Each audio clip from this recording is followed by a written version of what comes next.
Hello, I'm Bill Bullard with RCAF USA, the voice of the independent cattle producer in the United States of America. Well, there's nothing worse than whining, so let's not.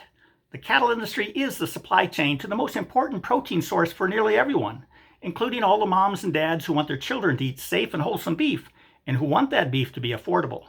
But beef is pushing the affordability envelope, with beef at record prices, while cattle producers struggle to recover their cost of production.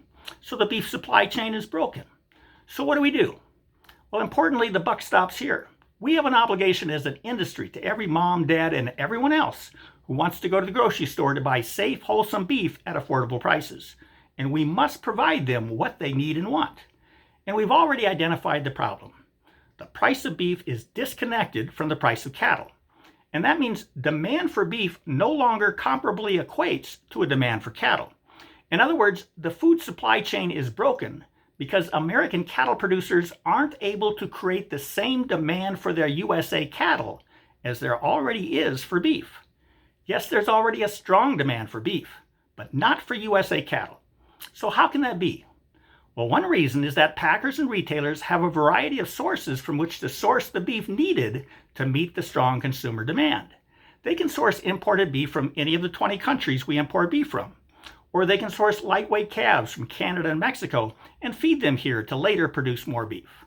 Or they can source slaughter-ready cattle from Canada and Mexico and slaughter them here to produce more beef. Or they can purchase cattle exclusively born, raised, and slaughtered in the United States to meet demand. So we're not going to whine about the fact that packers and retailers have three significant sources for beef that do not create any demand for USA cattle. Instead, we're going to fix it. But Congress has shown little interest in fixing the broken market, so we need to think outside the box. Now, I'm not good at that, but I know people who are, and one of them recently offered a suggestion worth considering, and it goes like this. To create a win for politicians who otherwise show little interest in cattle farmers and ranchers, while simultaneously creating demand for USA cattle, we should focus on what's important to the politicians. And we know the majority of Farm Bill expenditures are for food stamps and nutrition programs. And that's how Congress is able to appropriate money for programs to assist farmers and ranchers. They're carried along by the tremendous weight of the food assistance programs that are vitally important to many politicians, especially to urban politicians.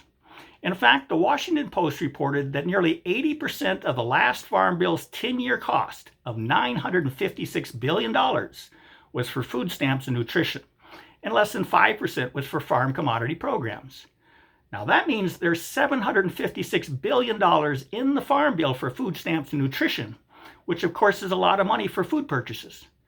Now what if we encourage Congress to use that $756 billion that they're already spending, but have them spend it in a way that creates demand for USA cattle at no additional cost? And what if we tell Congress we want to help them ensure that every adult and child in America has access to the highest quality, safest, and most wholesome beef in the world, while at the same time creating demand for beef produced exclusively from cattle raised by America's cattle farmers and ranchers?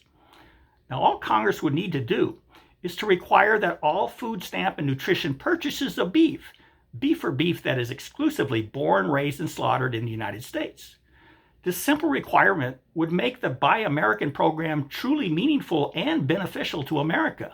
It would certainly help our domestic supply chain by creating demand for domestic cattle. And it's a win for Congress. Their constituents get better beef while they simultaneously support America's cattle producers. Now, this elegantly simple and no-cost proposal could have a huge impact on reconnecting beef prices to cattle prices. That's because it rebalances demand for domestic cattle with demand for beef. And it does this by ensuring that demand for beef within the hundreds of billions of dollars in food stamp and nutrition programs directly equates to a demand for USA cattle. So begin sharing this idea with others. And of course, we'll first have to begin labeling imported and domestic beef. But there's already legislation introduced to do that. So call your members of Congress and urge them to pass the American Beef Labeling Act, or the Mandatory Country of Origin Labeling, or COOL Act, which is Senate Bill 2716 in the Senate and House Bill 7291 in the House. So join with us in fixing the broken cattle market by going to our website at www.r-calf